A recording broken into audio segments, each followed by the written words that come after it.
So here comes another new toon to The Walking Dead. Jiafeng, possibly? I'm sorry about my butchering of the name, but I have no idea how to properly pronounce it, so that's what I'm going to go with, Jiafeng. If someone else can correct me on that, that would be great. Anyway, the bleed and burn meta is real. Look at this lacerator. This is a incredible toon, in my opinion. 58 AP, so fast. Up to 3 enemies get 500 bleed damage and 300 exhaust for 3 turns. Those enemies also get 200 hemorrhage damage. So hemorrhage, it increases by 150 bleed damage each turn. But hemo bleed and normal bleed work separately, so you can lacerate both types of bleeds. This toon also has an active skill that is something very unique. Trauma and bleed. So adds trauma and 400 bleed for 3 turns to a line of enemies. So trauma works where if an enemy toon has a penalty, so like defense down, attack down, bleed, burn, stun, impair, confuse, taunt, and so on, and someone recovers that from that toon, they will get 800 damage, flat damage. So in this sense, you're punishing toons for recovering from negative or debilitating status effects. So toons like Gabriel, who can be redeemed for comic books right now, toons like Zachary, and there's one other toon that I can't recall that recovers from all penalties. That's a 6-star, but the point is, if you recover from all penalties, you are essentially killing your own team. And of course, on defense, you don't have control of your team. So if you have these toons in your defense, it could be a problem if someone's running this toon. Their weapon is also a bound weapon. When attacking, a 100% chance to deal 500 bleed damage for 3 turns when the enemy's HP is more than 75%. This is an awesome weapon, in my opinion. I have no idea why it's a ranged weapon, because it's a meat hook, and I don't know it's in their hand, so I don't know, are they throwing it? But besides the illogical part of it being a meat hook but a ranged weapon, we'll be moving on to some of the team builds that Scopely has given as examples on the forums. S-Class Pete, Zachary, Jiafeng, Mia, and Elena. So I don't know how Zachary would work in this type of team if you were facing one of these toons on defense, because he recovers from all penalties, which by her trauma, that would actually cause your team to, well, die. So that part confuses me a bit. They have another team with Michelle Lead, which supports the bleed, Decap Sandy, and Dr. Stevens, who's just an all-around awesome toon to have. Can help with controlling the enemy toons and helps your team rush more. And this last team, I guess, is supposed to be the free-to-play version, but I have no idea how Dale is considered free-to-play, because the last thing that he was in was the premium roadmaps, which cost at least $200, I think. But I do like the composition of the last team, because Dale does have 100% heal reduction, can defense down, Charlie has taunt and bleed, Michelle has bleed, and Jesus is a solid shield. That was also one of the toons you could exchange for comic books. So otherwise, you know what, this team is free to play. Dale is not, in my opinion, so we can just say that it's Louie or someone who's a disarm toon that is now in the 5-star wheel or prestige wheel, so it's technically free to play. Next, we have a new exciting event.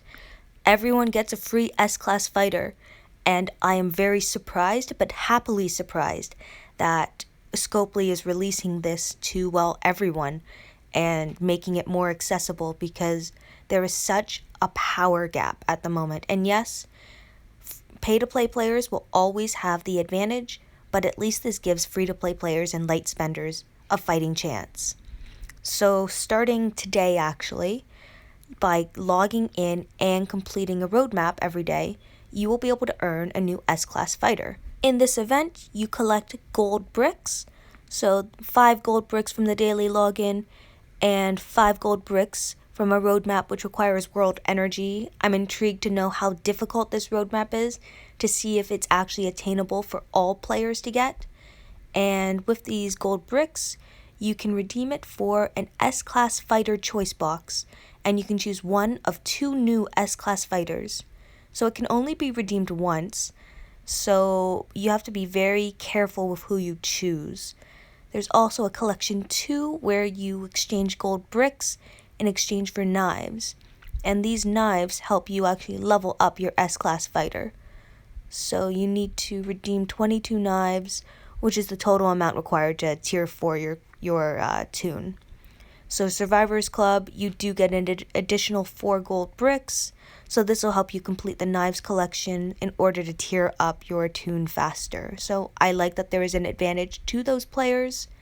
And now into the first toon, we have Krista.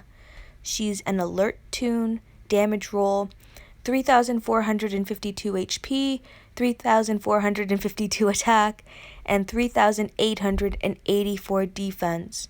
The rush, dealing 750% damage to one enemy.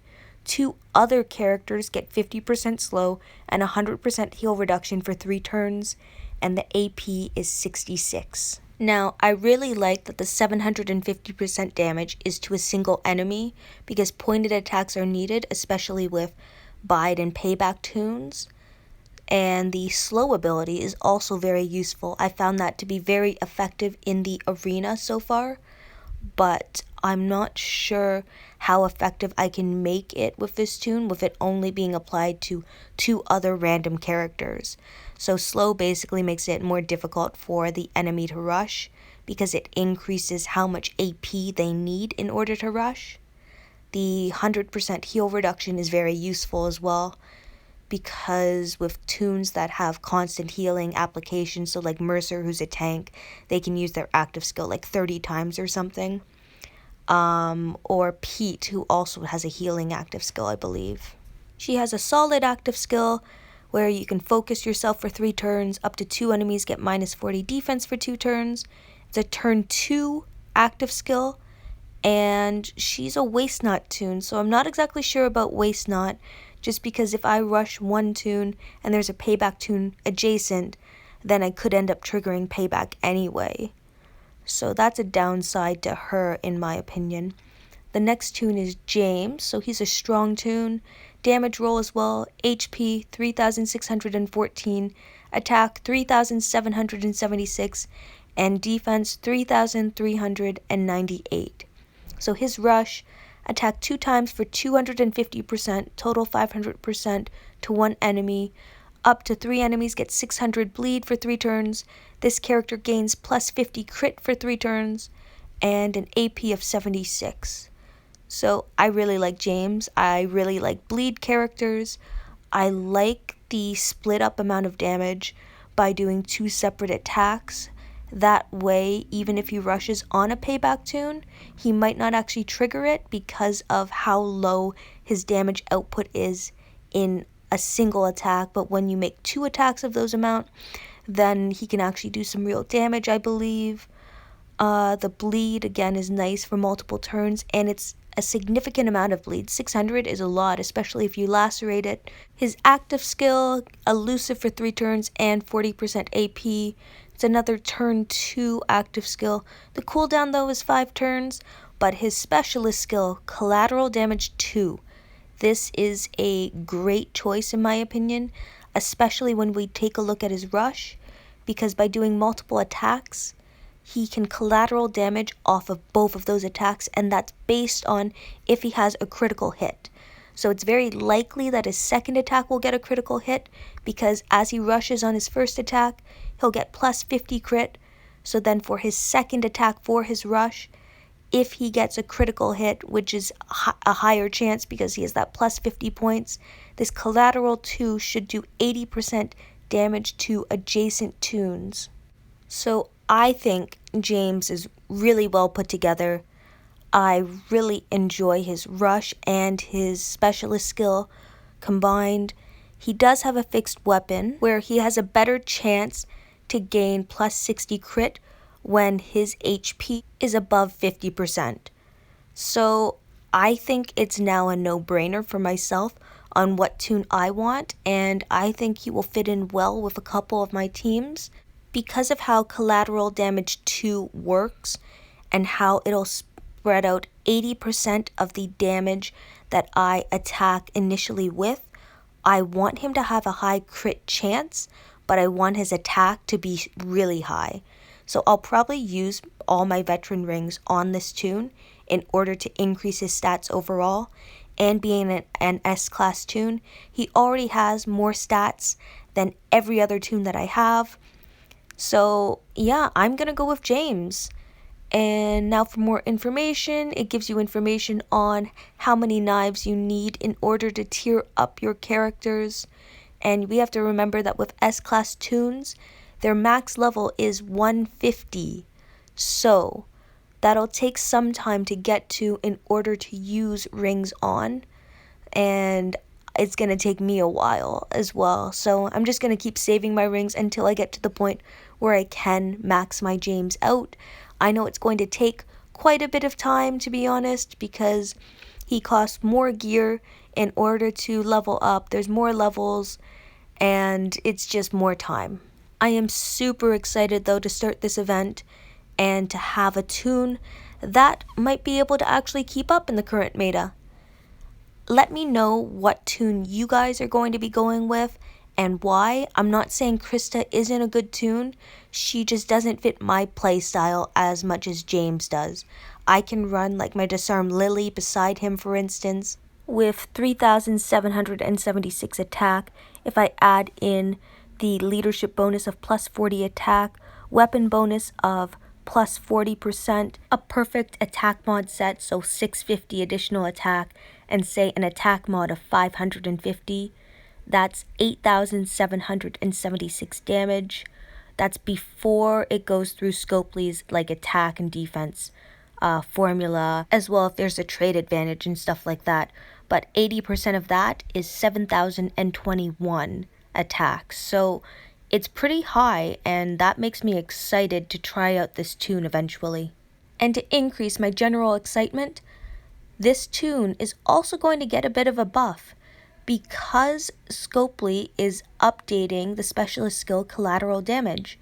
So now, instead of collateral damage giving AP to the enemies it attacks, it won't. So that's a huge bonus in my opinion, because now there's no AP generation. If I attack one toon, I'm not worried about causing another toon to rush. Thank you everyone for watching and listening to my video. Please again comment below on if you're getting Krista or James.